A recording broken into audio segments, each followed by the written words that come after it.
system is working. All right.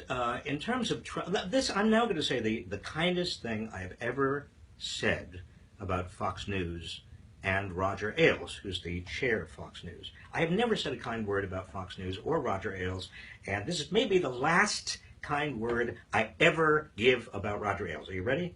Roger, are you ready? Fox? I want to congratulate you guys for standing up to Donald Trump. I mean, here we go. Donald Trump, one of the things I like to do with our time together is to give you a kind of a sense of the story behind the story. And obviously a big story today, the Republican campaign debate, primary debate is tonight, and the biggest story around is that Donald Trump has decided not to attend. But there's a story behind the story. Obviously, he's not attending because he didn't want to be questioned by Megyn Kelly. He didn't like the way she questioned him at the Republican debate in August. But the story behind the story is that Donald Trump is all about control and power. I mean, this is important to understand. His underlying selling point, what he is selling the people who are buying Donald Trump, is he's saying, I am in control. If you elect me, I will be in control of America, and I will have power, and I'll do what I am promising you will do, which is to protect you and make America great again and all that stuff. But control and power are critically important to Donald Trump. And he is asserting control over this situation. He's saying, I don't even have to go, and I have control and power over Fox News. Now, Fox News could have backed down. It did not. I'm glad it's going forward. Donald Trump is not going to be there. And there's a lot of political analysis of whether this is good for Trump or bad for Trump. I think that basically it does illustrate his theme of being in control and having power. But it also illustrates something else, which is that he is the most unqualified person to run for president in certainly my lifetime. And I'm getting old. What I mean by that is a president, somebody who is president, at the very least, has got to respect the independence of the press, the media. We depend on that independent media. Can you imagine if Donald Trump is president, now please bear with me, and he says, okay, I'm having a White House sort of conference, I'm going to have a news conference, but the only news agencies that are going to be invited are those who have said nice things about me. And beware any news outlet that ever criticizes me because I'm going to cut you off. Can you imagine? That's called a dictatorship. And Donald Trump, part of what he is selling, although he doesn't say it like this, is that he is selling just what Mussolini sold, just what fascists sell, just what Hitler sold, just what Huey Long and some of the authoritarian figures in American history have sold, and that is a dictatorship. That is attractive to people that feel that the government is not listening. At least a dictator is better than a government that's working for just them, you know, the oligarchy. Although Donald Trump is part of the oligarchy, he's saying, no, he's not. He will be a dictator for you, the people. I think it's important that people understand all of this. Fox News, by the way, one little parenthetical. In the late 90s, when Roger Ailes was starting Fox News, they came to me several times to not only appear on Fox News, but also to host Fox News. Did you know that I hosted Bill O'Reilly's program when Bill O'Reilly was not available on vacation or whatever it was, a number of times? I was Bill O'Reilly on Fox News. Seriously. I was a guest very often on Sean Hannity's. We disagreed, obviously, agreed about anything. But those were the everything. Those were the days when Fox News really did try to be a slightly larger tent before it veered right, when it had a slight claim to be fair and balanced. It was never fair and balanced. And then one day in the late 1990s, I was on Sean Hannity's program, and he asked me a question, and I said, because it was so obvious that it was such a baited, barbed, snide, negative question, I said something about Fox Republican News. It just came out. Couldn't help it. I said Fox Republican News. And during the station break, during the commercial break, Sean Hannity came into my earpiece, screamed at me He said, "How dare you do that?" And I said, "I'm going to say what I want to say." That was the last time I ever was invited to appear on Fox News. And goodbye forever, Fox News. Bill O'Reilly accused me a couple years ago of being a communist. He can say whatever he wants. All right. Now on to Bernie and to Hillary. Several of you have written in mentioning and asking me about something I said or wrote this week, and I want to make sure you understand. I said that Hillary Clinton, in my view, I've known her since she was 19 years old, Hillary Clinton would be the best president for the political system we now have. And Bernie Sanders, I said, would be the best president to get the political system we should have. And what I mean by that is that you're hearing a lot of pundits, a lot of the commentariat talk about Hillary as being pragmatic and Bernie Sanders being the idealist. And that's really not the case. What we have here are two people that are really symbolizing and representing two very, very different things. Hillary would be an exceptionally good president, assuming that there's no change, assuming that the trends toward a greater and greater concentration of income and wealth and political power continue to move in the direction they've moved toward greater and greater concentration at the top. Assuming that we have and continue to have Republican Congress, and we have, therefore, a great deal of gridlock, and assuming there's not very much that can be done, and assuming that the next president, if it's a Democratic president, can't do much more or anything more than Barack Obama has accomplished, at least since the Affordable Care Act when the Democrats ran Congress. But I think that that may be aiming too low in the sense of what the system could be. And if we have any prayer of changing our political economic system, it's with a mobilization of Americans who are not only mobilized, but they're organized and they are energized to take back our political system from the oligarchy that now runs it, and also, therefore, and thereby take back our economy so that it's not basically rigged for the benefit of the people at the top. And the person who is talking about doing that, who could do that, and will do much more after next Monday and then after the following Tuesday, the Iowa and the New Hampshire primaries, is Bernie Sanders, because Bernie Sanders is leading a movement. And that's the fundamental difference between Hillary Clinton and Bernie Sanders. And I know them both and I respect them both.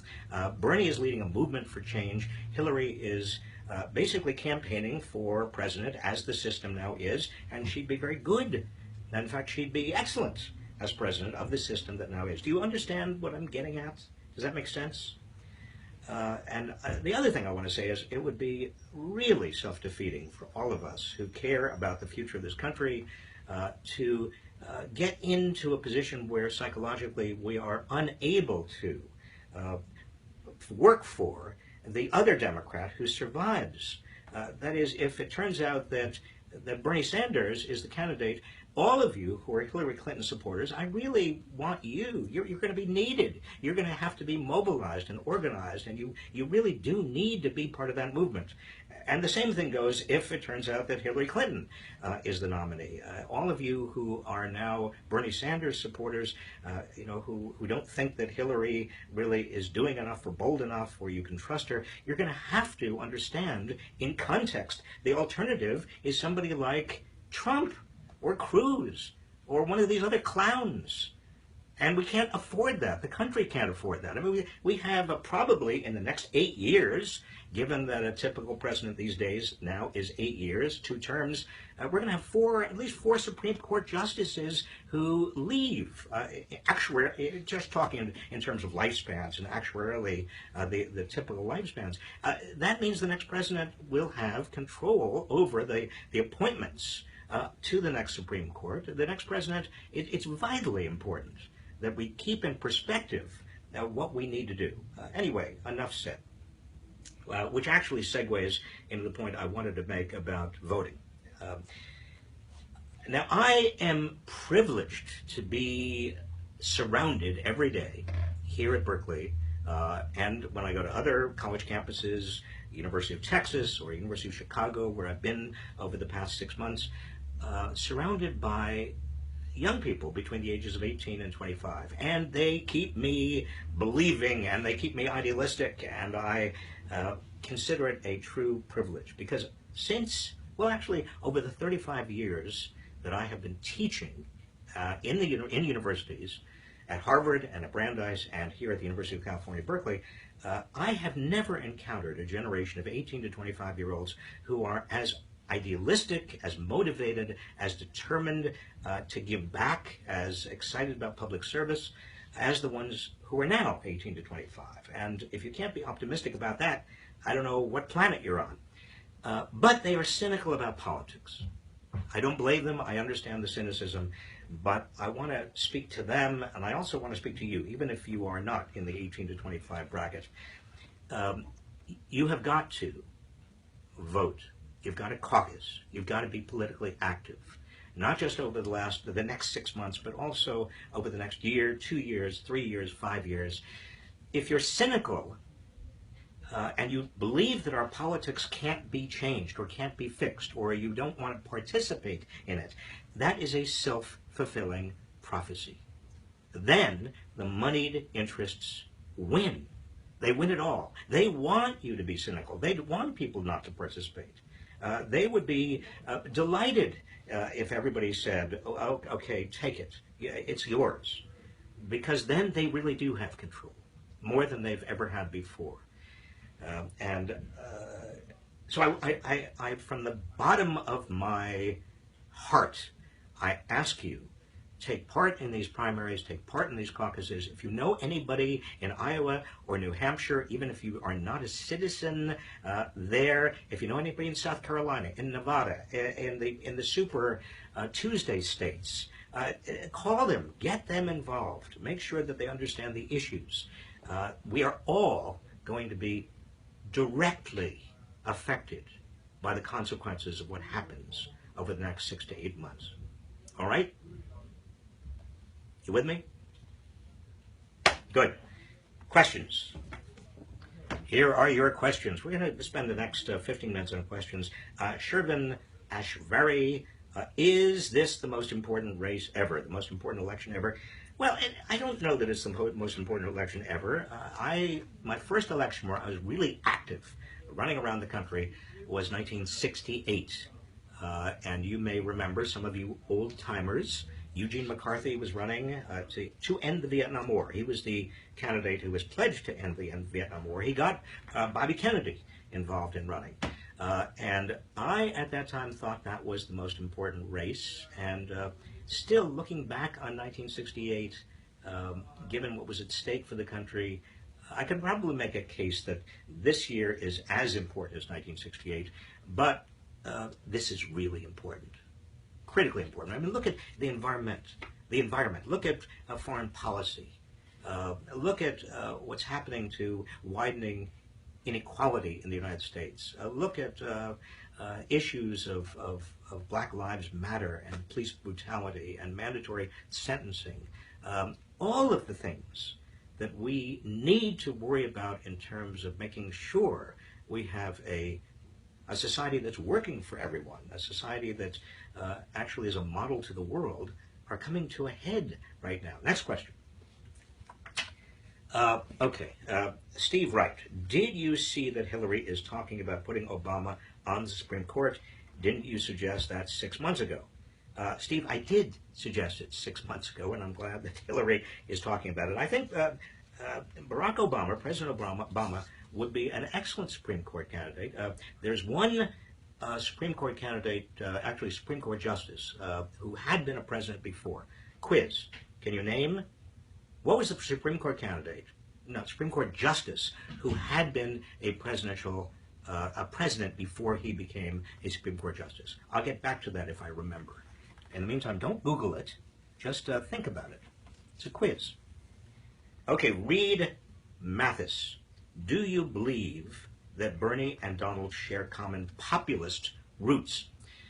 Reed, it's interesting. When I was on my book tour a couple of months ago, and in Middle America, in the Midwest, in the South, a lot of red states, I kept on coming in contact with people who said to me, we're trying to decide whether to support Donald Trump or Bernie Sanders. And at first I was dumbfounded. I thought, these are opposites, not only opposite ends of the political spectrum, but opposite temperaments. I mean, they represent totally different things. But as I talked to people who I came in contact with, and again, these were many red states. These were people who described themselves as conservatives and Tea Partiers. What I came to understand is that they are so disenfranchised. They feel like the political and economic system is so much out of their control that and they also understand that they're on a downward escalator. They are losing ground. And they basically, and they don't put it this way, but in conversations, they essentially said to me, we either want a kind of an authoritarian, fascist-type person who's going to be such a tough guy that he basically eliminates everybody else and will get things done for us, or we want a movement activist who is going to bring us all together and change the political system so that we count. And that's really what's motivating the passions in much of America right now, and the reason that we have so many people who are, they may be more authoritarian, that's true in terms of their personalities and instinct, but they're gravitating to Trump, or alternatively, for very much the same reasons, although they're going in a completely opposite direction, they're gravitating to Bernie Sanders. Next question. Jessica Carson. Why is Texas Governor Greg Abbott continuing to go after Planned Parenthood even after the grand jury found Planned Parenthood innocent? Well, I think that Greg Abbott, like some other politicians, I mean, it's Carly Fiorina is still going after Planned Parenthood on that tape recording, which was found to be basically faked. In terms of the allegation Planned Parenthood was selling fetal tissue.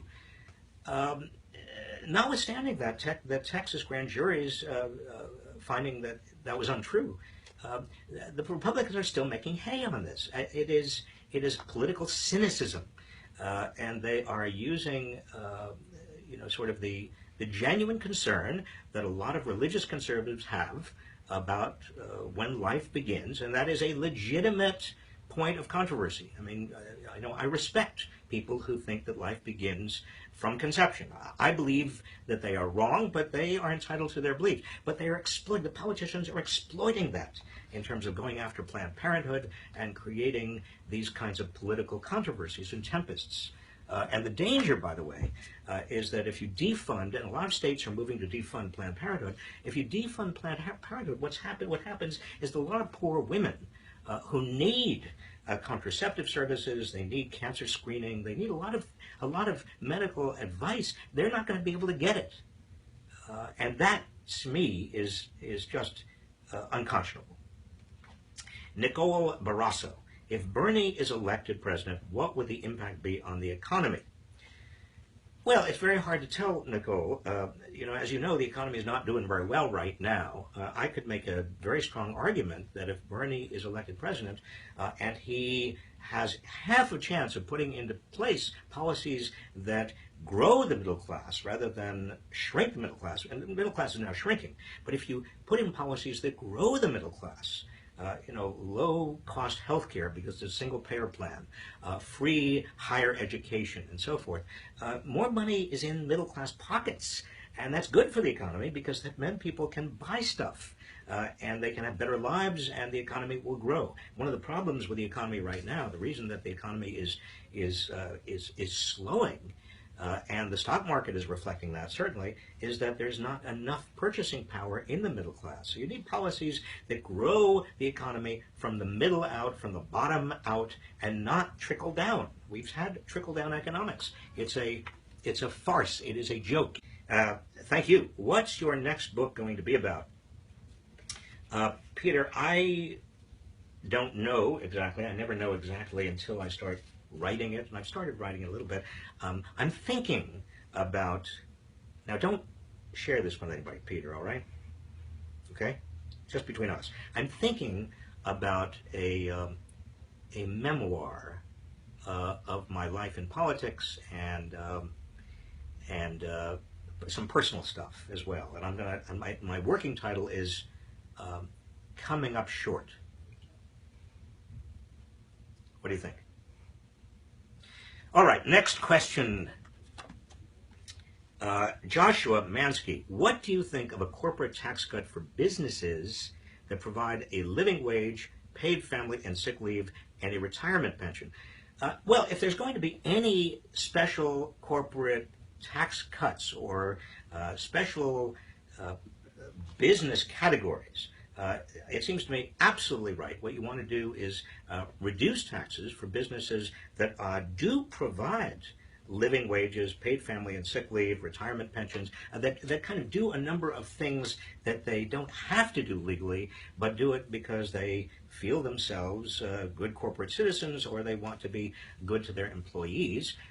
And that kind of a tax cut makes sense because it makes it more financially feasible for these businesses to do this. A different section of the tax code, a kind of different. We already have what are called B corporations right now. You don't hear much about them, but under many state laws, companies can organize themselves as benefit corporations that can do a lot of things for their employees and for their communities, and not suffer the potential for a fiduciary and a kind of lawsuit that accuses them of breach of fiduciary duties to their shareholders. But your idea, I think, would be financially even better. Sharon Marconi, are we heading into a recession? Sharon, don't listen to any economic forecasters, because economic forecasters, as I've said before, exist to make astrologers look good.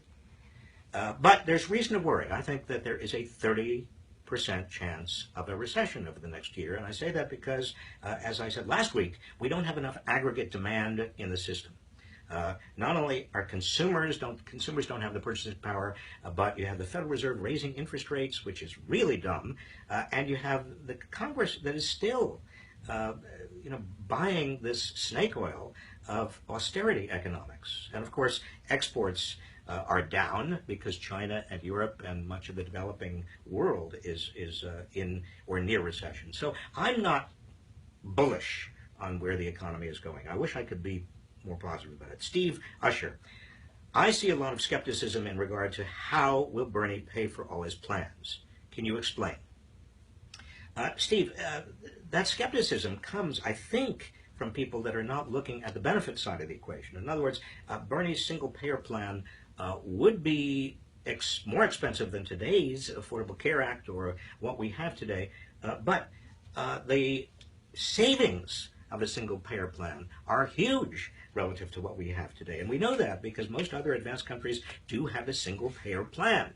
That means you're not paying private for-profit insurers for advertising and for marketing and for executive salaries, and you're not paying 30 cents on the dollar for all of that that administrative stuff, the billing costs and so forth. So it's cheaper. So even though Bernie's single-payer plan is more expensive, at the end, if you deduct the savings, we come out way, way ahead.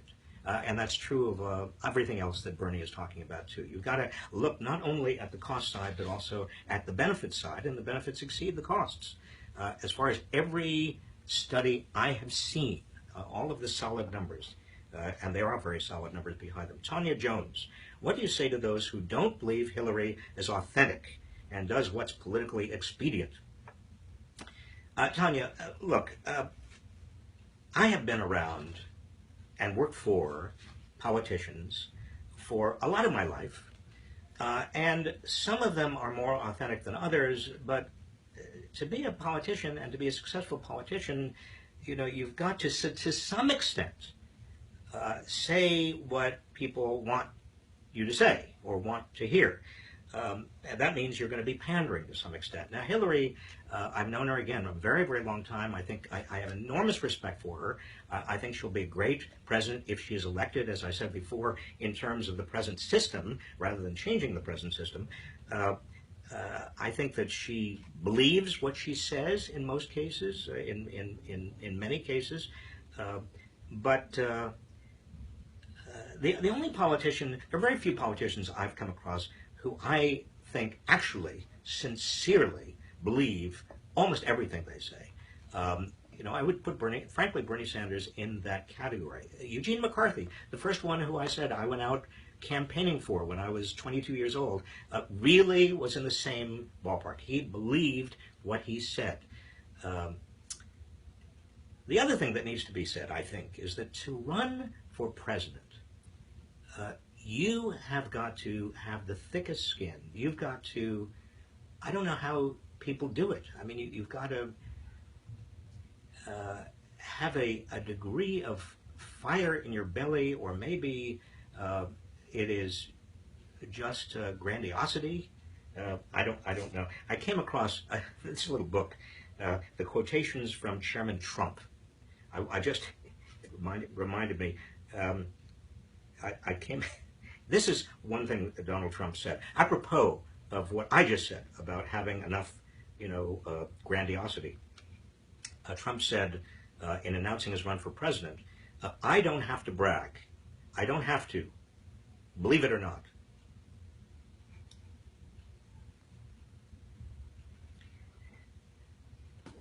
Enough said. All right, next question. Last question. This is the last question. Okay, Rima Regas.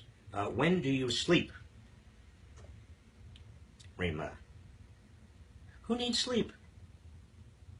I mean, I sleep. I get as much sleep as I need.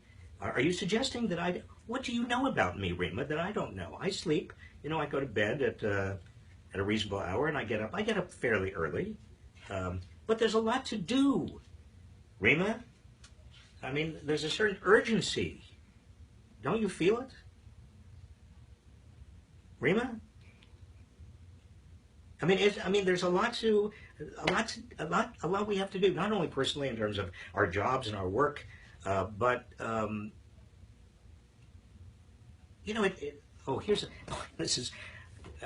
Zoe reminds me, my question about the Supreme Court justice that had been a president before. Obviously, the answer is William Howard Taft.